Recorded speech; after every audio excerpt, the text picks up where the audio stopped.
They came in the dead of morning, bulldozers roaring, papers in hand, and started tearing down my lakefront mansion, all over a few unpaid fees. I stood there, frozen, watching everything I'd built vanish before my eyes. The neighbors whispered. The HOA smiled, thinking they'd won. But what they didn't know, what no one knew, was that this wasn't just my house. I owned the entire valley. Every hill, every creek, every inch of land they thought they could control.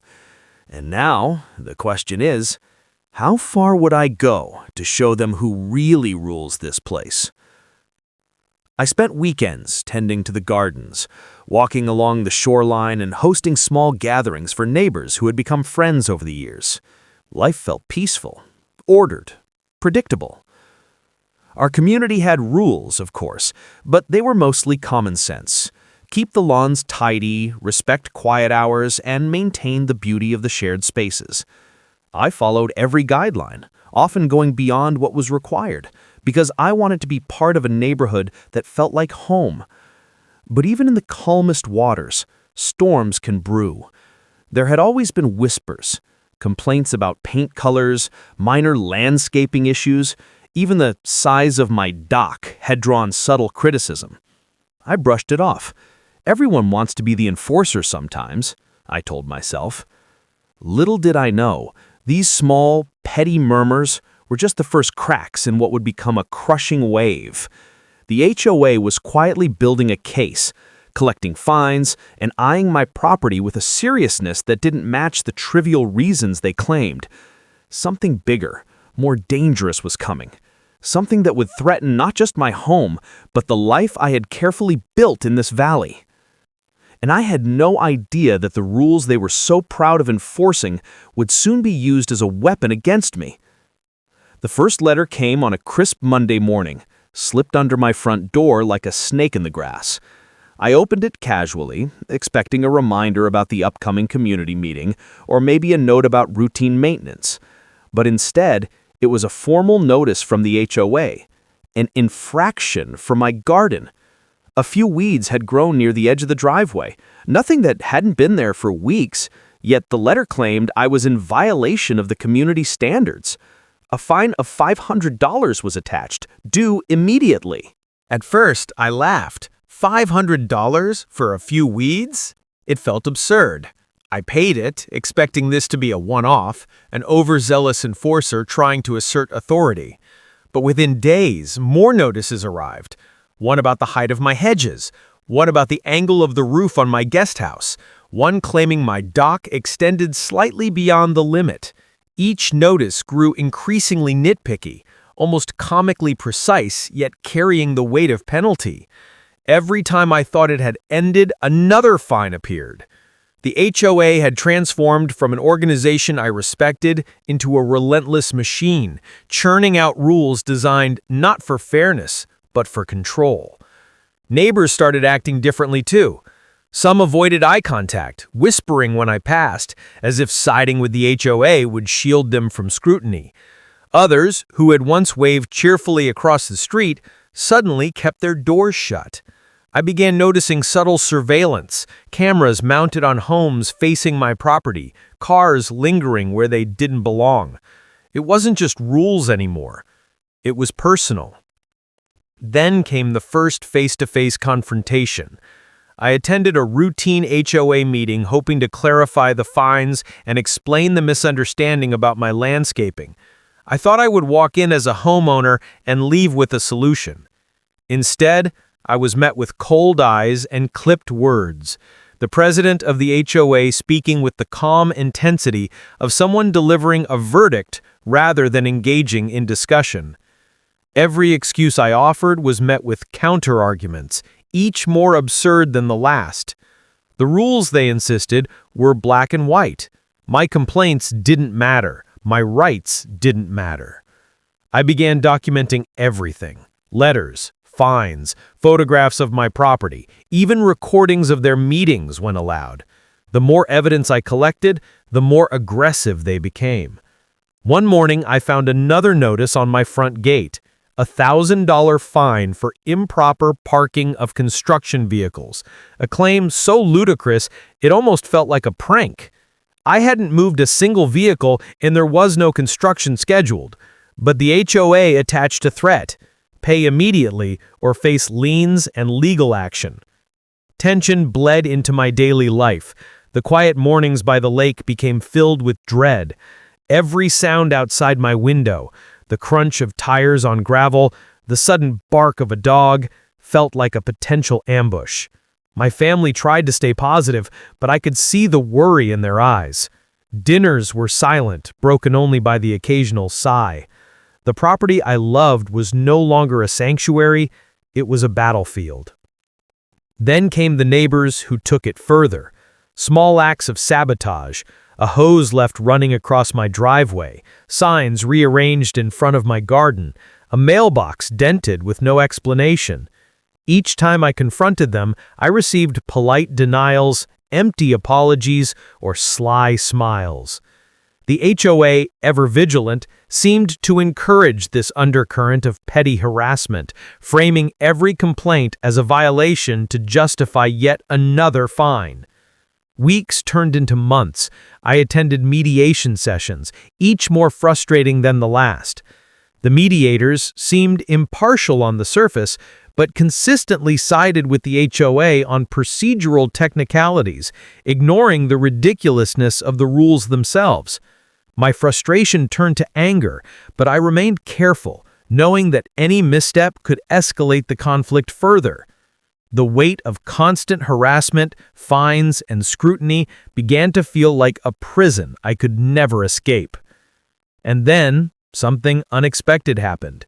One evening, as I reviewed another stack of letters demanding payments I didn't owe, I stumbled upon a clause buried deep within the HOA charter, a loophole, a small, obscure line that suggested their enforcement powers were not as absolute as they claimed.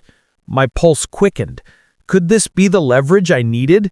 The possibility of turning the tables on the organization that had been tormenting me for months seemed tantalizing. But the moment I considered action, the tension ratcheted up again. A new notice arrived, a threat to demolish part of my property if fines weren't paid within days. My hands shook as I read it. Demolish? It felt like an overreaction, a scare tactic, or perhaps both. The HOA had escalated beyond petty fines and verbal intimidation. They were now threatening to physically take from me what I had built over years of sweat and careful planning. At first, I laughed. $500 for a few weeds? It felt absurd. I paid it, expecting this to be a one-off, an overzealous enforcer trying to assert authority. But within days, more notices arrived. One about the height of my hedges, one about the angle of the roof on my guest house, one claiming my dock extended slightly beyond the limit. Each notice grew increasingly nitpicky, almost comically precise, yet carrying the weight of penalty. Every time I thought it had ended, another fine appeared. The HOA had transformed from an organization I respected into a relentless machine, churning out rules designed not for fairness, but for control. Neighbors started acting differently too.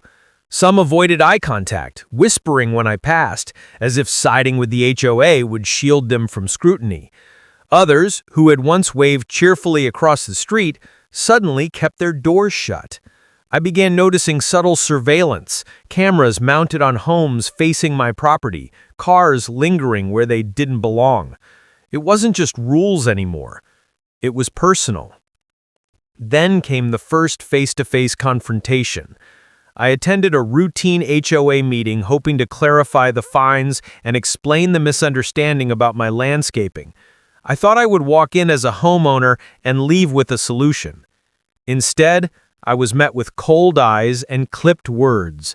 The president of the HOA speaking with the calm intensity of someone delivering a verdict rather than engaging in discussion. Every excuse I offered was met with counter-arguments, each more absurd than the last. The rules, they insisted, were black and white. My complaints didn't matter. My rights didn't matter. I began documenting everything: letters, fines, photographs of my property, even recordings of their meetings when allowed. The more evidence I collected, the more aggressive they became. One morning, I found another notice on my front gate: a $1,000 fine for improper parking of construction vehicles, a claim so ludicrous it almost felt like a prank. I hadn't moved a single vehicle and there was no construction scheduled, but the HOA attached a threat: pay immediately or face liens and legal action. Tension bled into my daily life. The quiet mornings by the lake became filled with dread. Every sound outside my window, the crunch of tires on gravel, the sudden bark of a dog, felt like a potential ambush.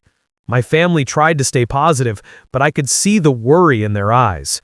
Dinners were silent, broken only by the occasional sigh. The property I loved was no longer a sanctuary, it was a battlefield. Then came the neighbors who took it further. Small acts of sabotage: a hose left running across my driveway, signs rearranged in front of my garden, a mailbox dented with no explanation. Each time I confronted them, I received polite denials, empty apologies, or sly smiles. The HOA, ever vigilant, seemed to encourage this undercurrent of petty harassment, framing every complaint as a violation to justify yet another fine. Weeks turned into months. I attended mediation sessions, each more frustrating than the last. The mediators seemed impartial on the surface, but consistently sided with the HOA on procedural technicalities, ignoring the ridiculousness of the rules themselves. My frustration turned to anger, but I remained careful, knowing that any misstep could escalate the conflict further.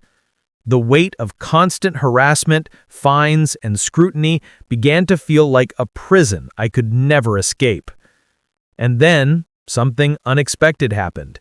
One evening, as I reviewed another stack of letters demanding payments I didn't owe, I stumbled upon a clause buried deep within the HOA charter: a loophole. A small, obscure line that suggested their enforcement powers were not as absolute as they claimed. My pulse quickened. Could this be the leverage I needed?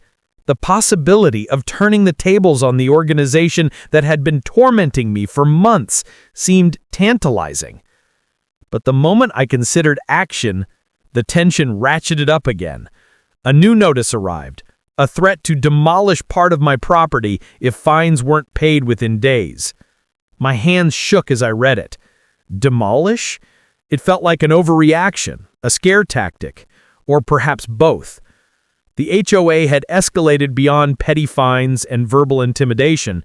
They were now threatening to physically take from me what I had built over years of sweat and careful planning. I knew I couldn't back down. The garden, the dock, the home itself, it was all part of a life I had worked for. But even more than that, it was a matter of principle. I started researching local property laws, HOA authority limits, and precedent cases of overreach. Each discovery fueled my determination. Each night, as I lay awake listening to the soft lapping of the lake against the shore, I planned my next move. Then came the tipping point. The first public meeting where they announced fines not just for violations, but for uncooperative behavior. I watched as my neighbors nodded solemnly, murmuring approval. My chest tightened. The HOA had turned the community against me, creating a sense of collective judgment. Yet in that room, I felt a spark ignite.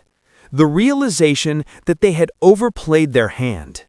The more they pushed, the more obvious it became how arbitrary and cruel their enforcement had become. Every step, every decision, every interaction became a high-stakes chess game.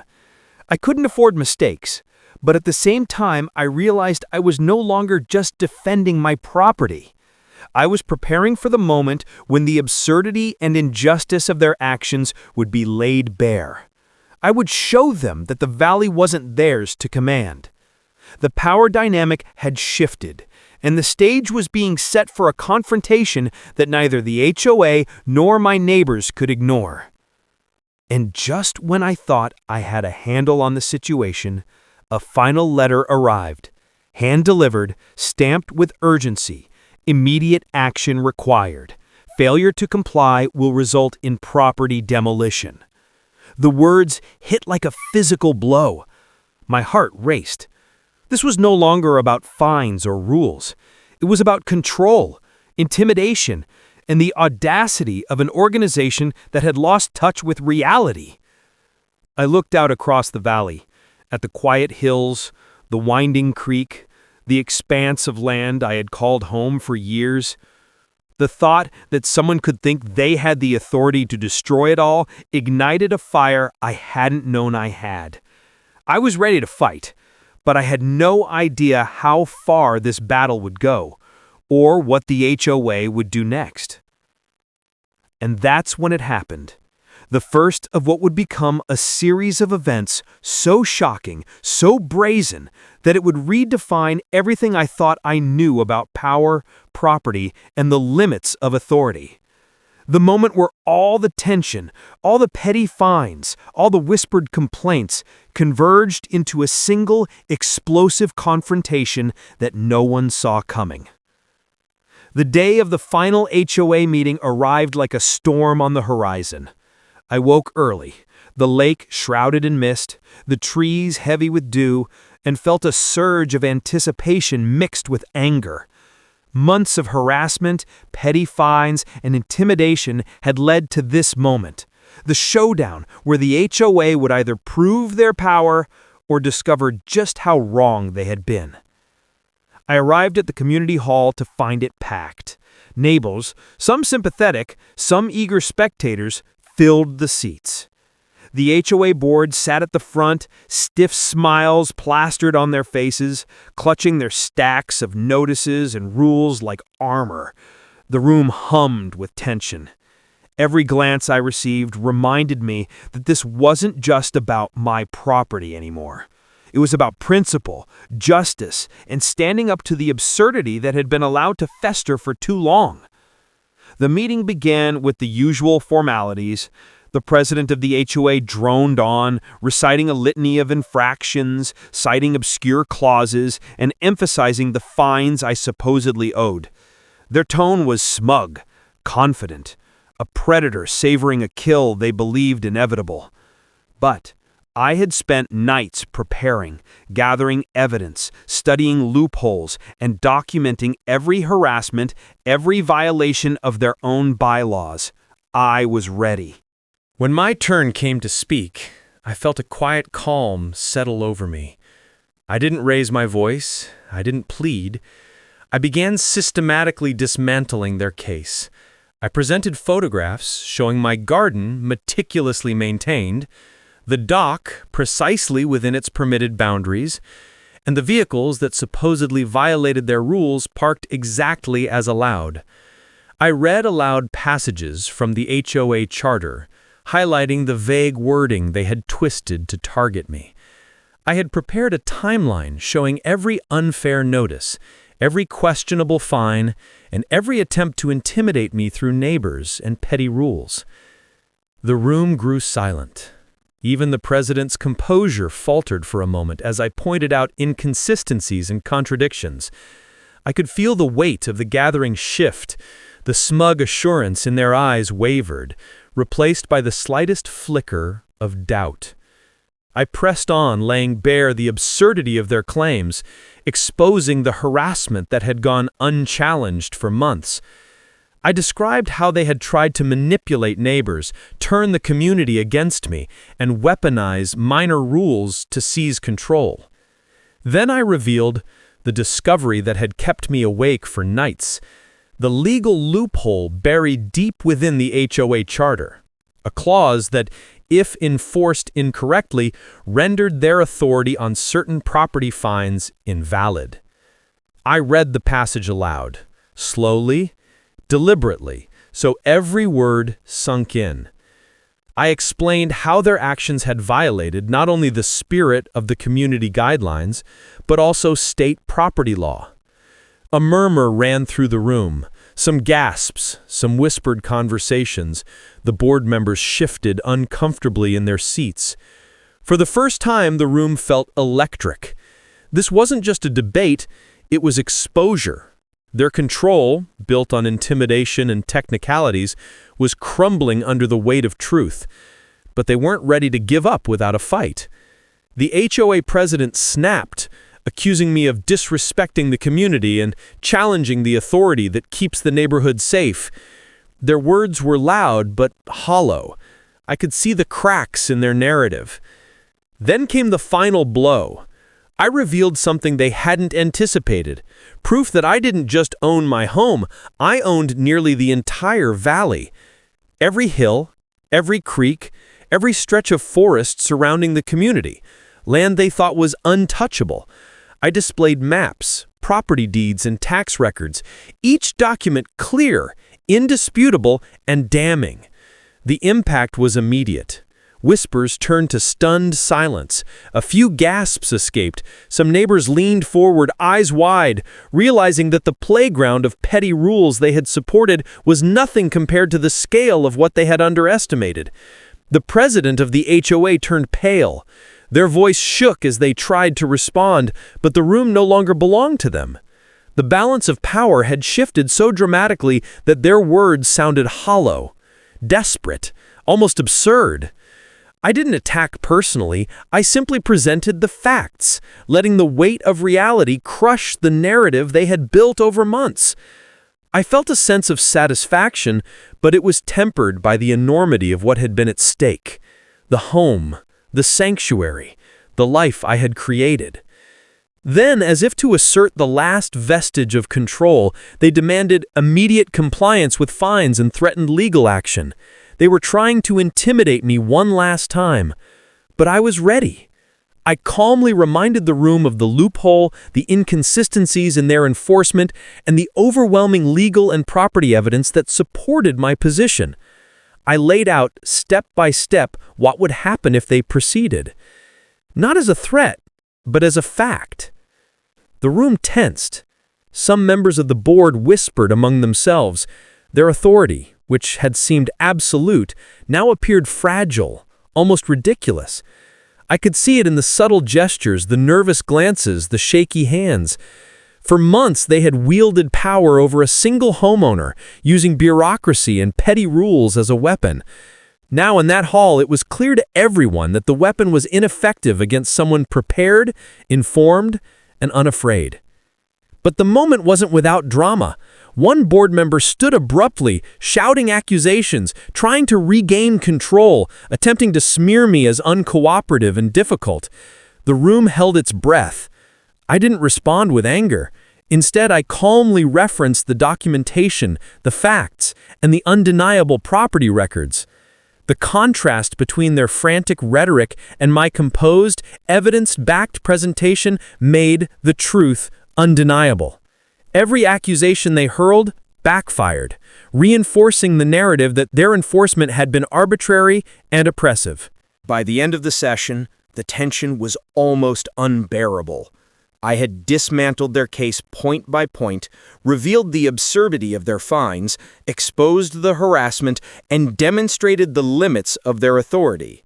The HOA president's face was a mask of disbelief. A few neighbors even approached me quietly, expressing support, apologizing for siding with the board, or simply acknowledging that the truth had been hidden from them until now. And yet, the climax wasn't simply about winning a confrontation. It was about transformation, of perception, of community, and of power itself. The room that had once been a chamber of intimidation had become a courtroom of reality. The scales had shifted. For the first time in months, I felt the tension ease, replaced by a cautious triumph. Then came the final twist, a subtle, almost cinematic moment that made the stakes feel higher than ever.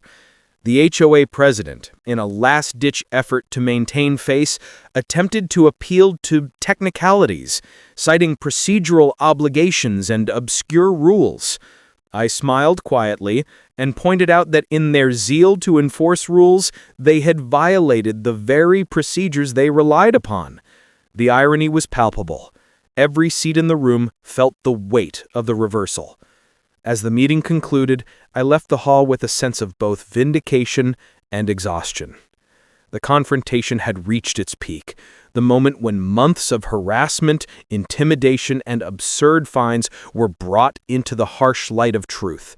The HOA had been exposed, their authority questioned, and their power, for now, neutralized.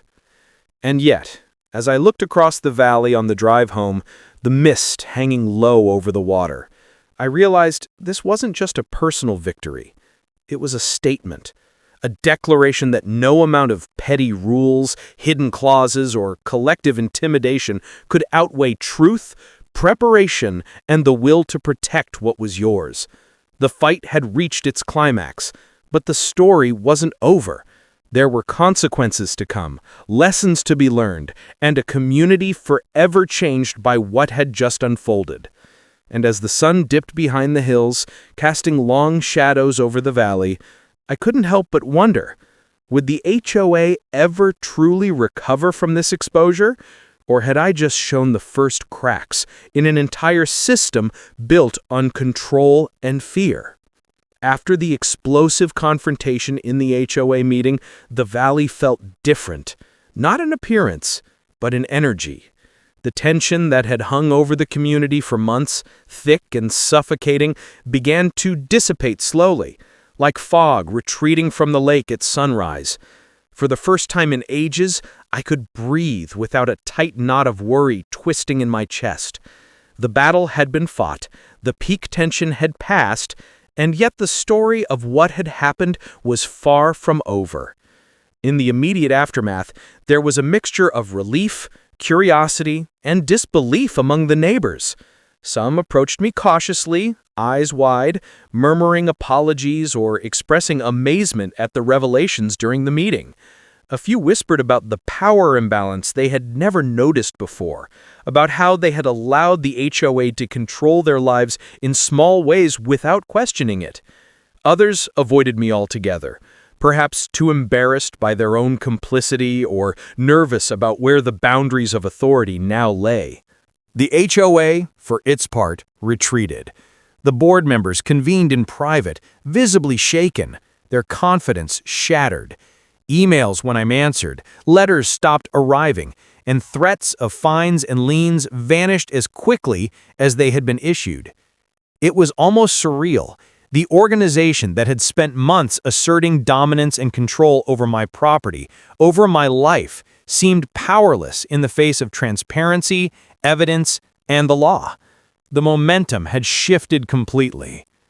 But the resolution wasn't immediate. Even with the HOA weakened, I still had to secure my home, my property, and my rights in a more permanent way. I consulted with attorneys, ensuring that the fines previously issued were nullified and that no further harassment could legally occur. Every document, every record, every correspondence I had meticulously gathered over months became ammunition to protect not only myself, but the community from future overreach. The legal groundwork wasn't just a defense, it was a statement. Transparency, preparation, and diligence mattered more than unchecked authority. In parallel, I began addressing the neighborhood. Small, personal conversations transformed the collective perception. People needed to understand what had happened, to acknowledge the imbalance of power that had been allowed to fester. Some neighbors, previously silent, now spoke openly about their own frustrations with the HOA's petty rules.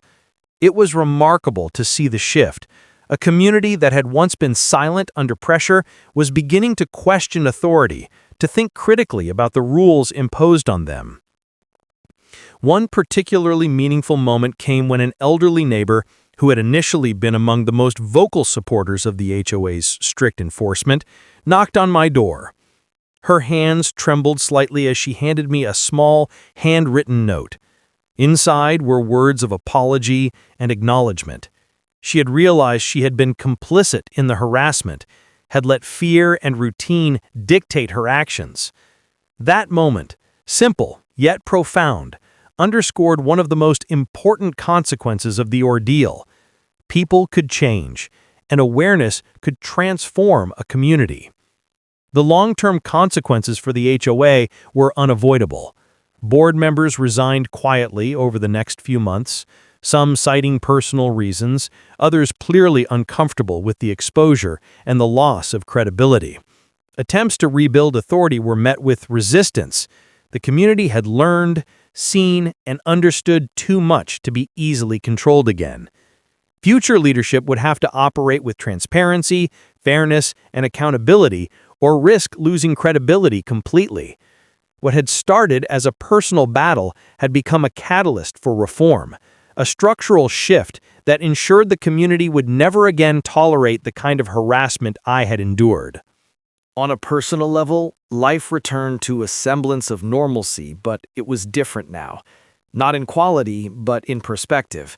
I no longer walked the lakefront, worrying about fines or subtle intimidation. I could enjoy quiet mornings, the mist lifting off the water, the sounds of nature unbroken by stress or anxiety. But with that peace came awareness. Vigilance was now part of home ownership, especially in a community where rules could be twisted as weapons. The lesson was clear. Preparation, knowledge, and the courage to stand firm were as important as love for the land itself. Interestingly, the ordeal strengthened relationships with those neighbors who had remained supportive. We had shared a battle, an injustice that required resilience and trust. These connections were deeper than casual greetings over the fence or polite waves from across the street. The ordeal had revealed character, forged alliances, and exposed hidden vulnerabilities, creating bonds built not on convenience, but on shared understanding and experience. Beyond the neighborhood, there was an unexpected consequence, a sense of personal empowerment. Months of intimidation had tested me in ways I could never have anticipated. I had faced systemic pressure, persistent harassment, and subtle manipulation, and I had emerged stronger, more strategic, and more self-assured. There was a satisfaction in knowing that careful planning, unwavering resolve, and a commitment to truth could overcome even the most entrenched systems of power.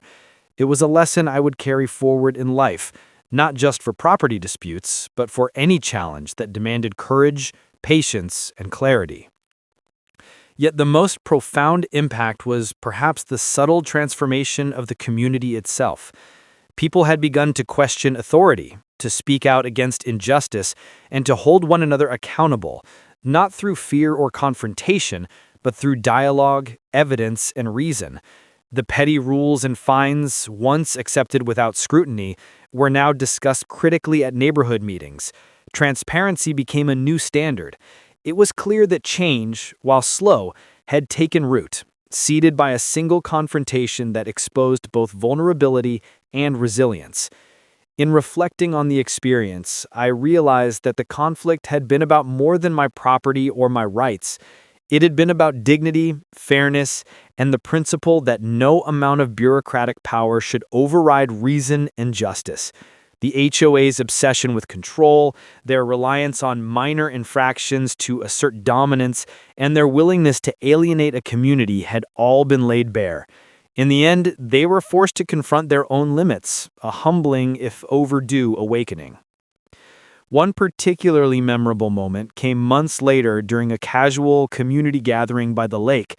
Neighbors laughed, children ran along the shoreline, and conversations flowed freely. A subtle sense of liberation hung in the air. The oppressive atmosphere of surveillance and judgment was gone. People who had been silent, cautious, or complicit now engaged openly. The power dynamics had shifted not through force or confrontation alone, but through truth, clarity, and a willingness to assert rights while maintaining integrity. In sharing this story with others, I realized the broader takeaway. Property disputes, neighborhood politics, and organizational overreach often escalate not because of the rules themselves, but because people accept authority without question. The lesson isn't merely about winning against an HOA, it's about understanding power, documenting truth, and standing firm with patience and precision. Small acts of defiance, careful preparation, and unwavering principles can change outcomes and reshape communities. Even now, as I walk along the same lakefront, the sun rising over the hills, I can't help but reflect on how close it came to being otherwise. The months of fines, harassment, and threats could have broken me if I hadn't stayed vigilant. Every document I saved, every legal consultation I sought, every careful observation of the HOA's missteps mattered. It wasn't just a matter of money or rules, it was a matter of maintaining control over my life, my home, and my dignity. The story leaves one lingering question for anyone watching. What would you do if the systems around you, designed to protect and organize, became instruments of intimidation? How far would you go to reclaim fairness, truth, and respect? It's a question I never expected to face, yet one I navigated with clarity, patience, and courage, and it changed everything, not just for me, but for the valley I call home. In the end, the HOA learned a critical lesson about overreach. Communities learned the value of vigilance, and I learned that even when faced with persistent, systemic pressure, knowledge, preparation, and determination can tilt the balance. The mansion remained intact, the valley still mine, and the community slowly rediscovered its sense of justice, fairness, and collective responsibility. And as the seasons changed, the valley returned to its quiet rhythm, yet nothing would ever be quite the same. Every glance across the hills reminded me of the battle fought, the stakes high, and the truth that ultimately prevailed. Authority, it turns out, is fragile when faced with clarity and courage, and no system, however entrenched, can hold sway indefinitely when confronted with evidence, reason, and resolve. The lasting impact was more than physical or legal. It was cultural. The HOA's intimidation tactics became a cautionary tale. The community embraced transparency, conversation, and accountability as guiding principles. And for me, it became a story to share, a lesson in vigilance, resilience, and the transformative power of standing up for what is right. As the camera pans over the valley, sunlight glinting off the lake, the final thought lingers. In a world where rules are sometimes twisted to control, and power is often assumed rather than questioned, courage, preparation, and a willingness to confront injustice can turn the tables. And sometimes, even an entire valley belongs to the one who refuses to be intimidated.